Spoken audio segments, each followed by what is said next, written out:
Hey everybody, Kay here on my homestead, and I just wanted to give you a quick update how things look after the rain last night.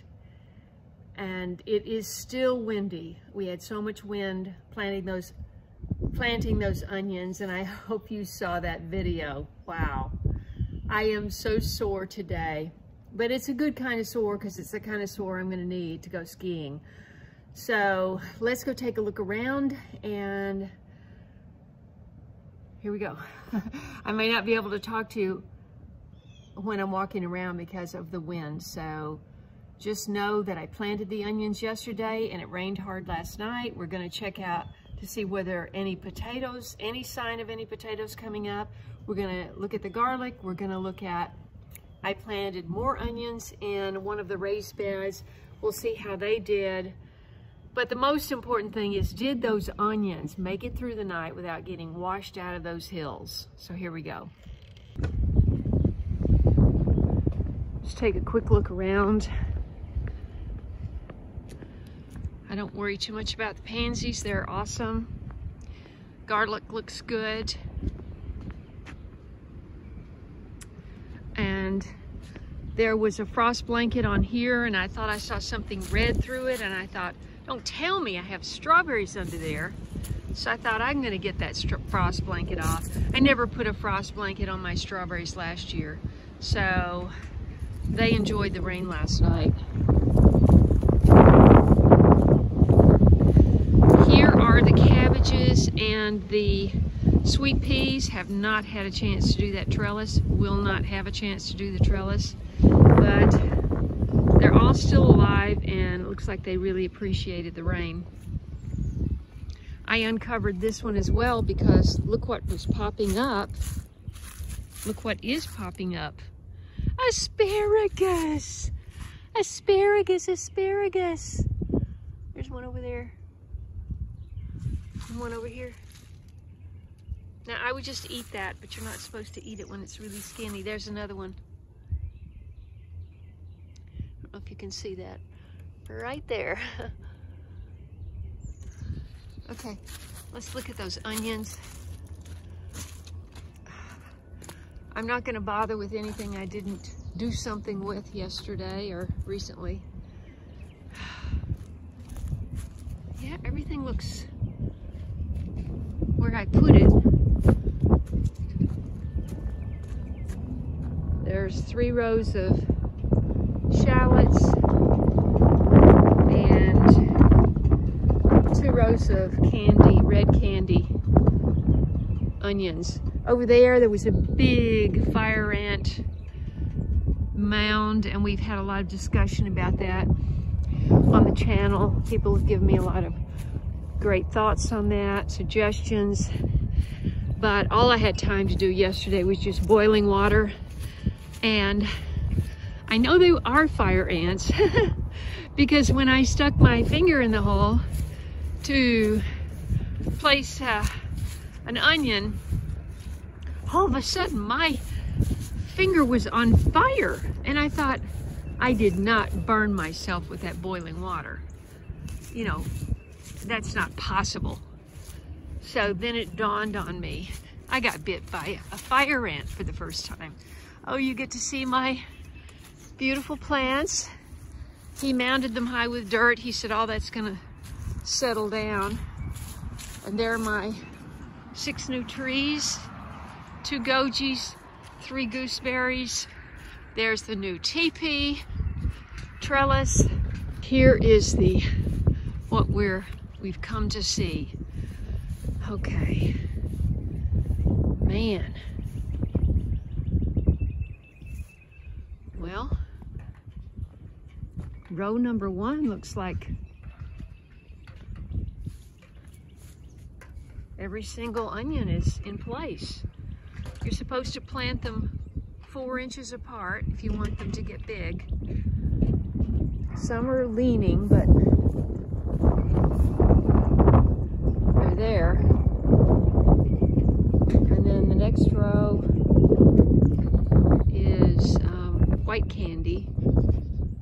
The first 2 rows were Texas Legend. The white candies I don't want to get in there. It's going to be very muddy. White candies look okay. And the next 2 rows are shallots. These are shallots.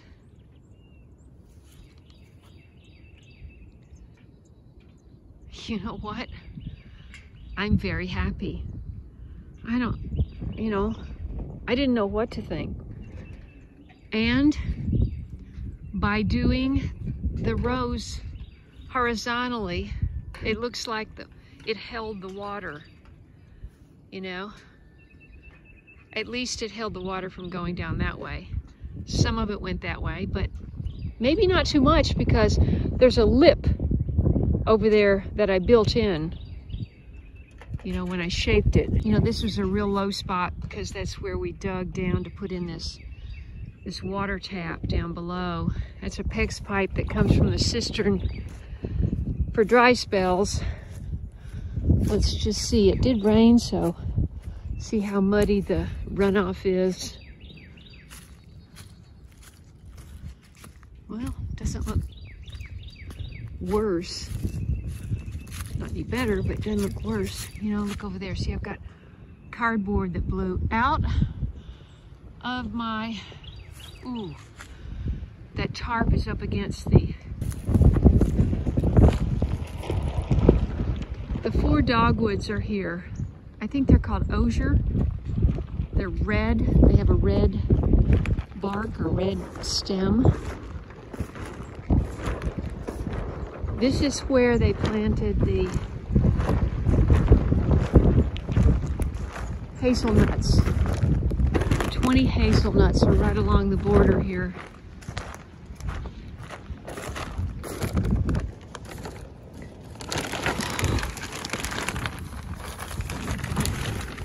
I see that's going to be challenging.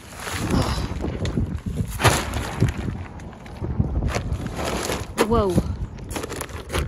No tripping, Kaye. Oops, look at all those worms. They're going, ooh, what'd you do, what'd you do? It wants to be like a sail.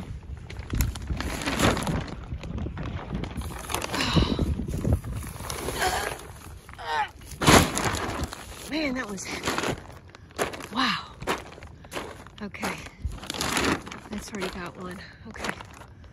Yeah, they look okay. Got some trash over there, but we can worry about that later. Here are the 20 hazelnut. And I wanted to kind of, they come down in a bit of a curve. Just, you know, for interest in front of that ash tree and stop. Hope you can hear me okay. I'm so sore. I can barely bring my body up here. You see there's major runoff here. Got to do something about that. Cardboard's all over the place. Weeds are popping up. This is where he filled in the dirt. He took out 35-gallon buckets of mud down there. I hope that sump pump is working. I have not. I need to put a channel in here to channel this standing water. The problem is if I put something here, then the door won't open. So I need a little drain pipe or something. Okay, here we are. And most likely what we're gonna see are weeds. But no, that is a potato, I think, isn't it?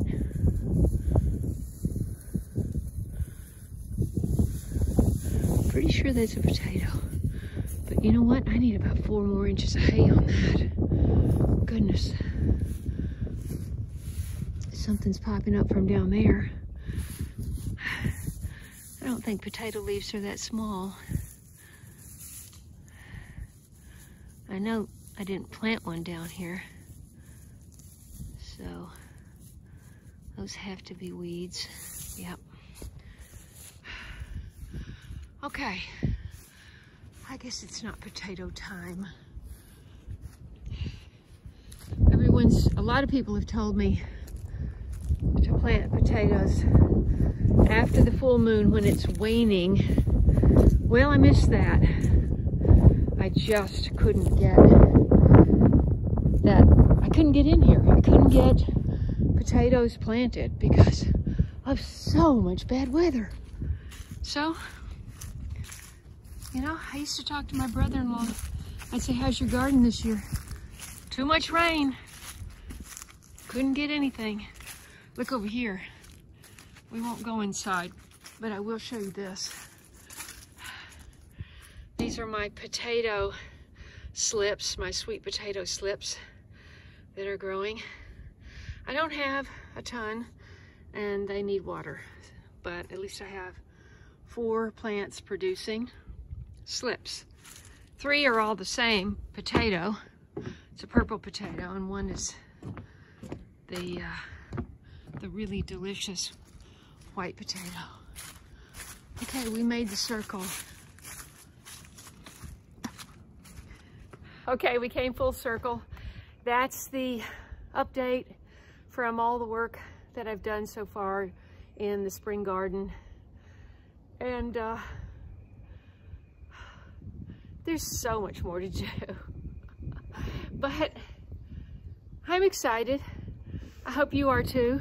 I hope you are inspired. I hope I've inspired you enough to subscribe to my channel, click the bell for notifications, scroll down and click all, so you won't miss any of the action right here on the homestead.